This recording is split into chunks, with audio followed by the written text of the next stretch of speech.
July 26th, Dave Roever. Hope, it can turn a tragedy into a triumph. Hidden in the steamy Vietnamese jungle, a sniper centered the crosshairs of his rifle on the head of a 26-year-old American gunner. The gunner, a brown water black beret, stood on the bow of a swift boat near the Cambodian border. He raised his arm to throw a grenade. The sniper was waiting. Aiming carefully, the sniper squeezed the trigger.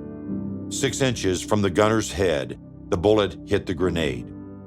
An instant explosion showered the gunner with 5,000-degree hot white phosphorus. Gunner Dave Roever was forever changed. Phosphorus burned his body inside and out. He looked down and he saw his face lying on his boots, his heart pumping in his chest, and the blood pouring out his wrists where his fingers had been. The right side of his head, his ear, his eye, his lips, they were all gone. "I wanted to die," he said. "I was so afraid that if I lived, I would be rejected, and I couldn't live with that." The medics marked him killed in action, but they were wrong. For Dave Roever, God had a different plan.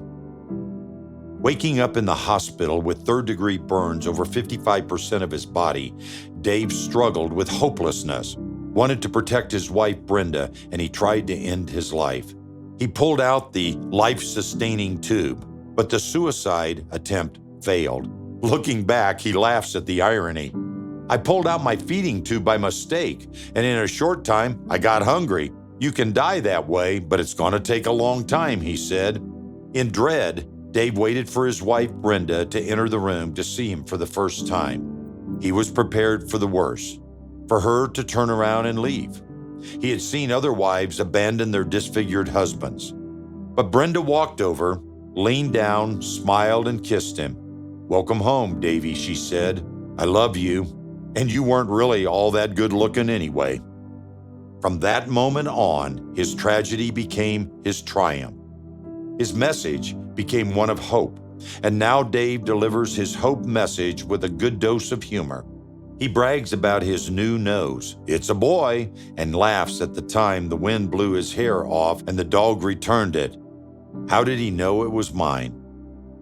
But in the midst of all the laughing is a clear message. The thing that takes low self-esteem and transforms it into positive self-esteem is when you can take what you see as a negative, use it for something good. Lighten it up, use it, make laughter of it. I don't mean ridicule. People laugh with me, not at me. In the Bible, the Apostle Paul says in Philippians 1:12, "I want you to know, brothers, that what has happened to me has really served to advance the gospel." Are there scars in your life that God wants to use to help heal others? Hope, it can turn tragedy into triumph.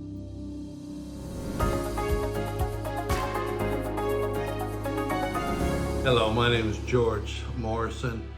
I pastored in the Denver area for some 40 years, and now we continue to travel in our ministry called Truth and Life Ministry, where we minister to leadership around the world. Our story today is about Dave Roever. Now, I had the privilege in my lifetime to know Dave as a friend. Matter of fact, I traveled with Dave in ministry, and Dave had come and spoken to our church many times. I know this man in somewhat of a personal way, and I know his heart. He has a heart to express his gratitude to God in spite of his circumstances, but gratitude to God for the opportunities he's had. I watched him in an auditorium one time with over 1,500, maybe 2,000 teenagers at a high school. And he had their attention from the very second that he opened his mouth to the end. And then at the end, they flocked to him to give him a hug with tears in their eyes, many of them, because of the experiences that they were going through. And they believed that this man could relate to them. And it's so true. Out of his tragedy, he turned it into triumph for God. all of us have had something happen in our life. And I believe that our challenge today should be that we need to be open, that no matter what we've gone through, God can use that to minister to other people. So I encourage you today to open up your eyes, open up your heart, and continue to push forward and see how God is going to use you and the life experiences you have gone through. God bless you as you go forth for Jesus Christ.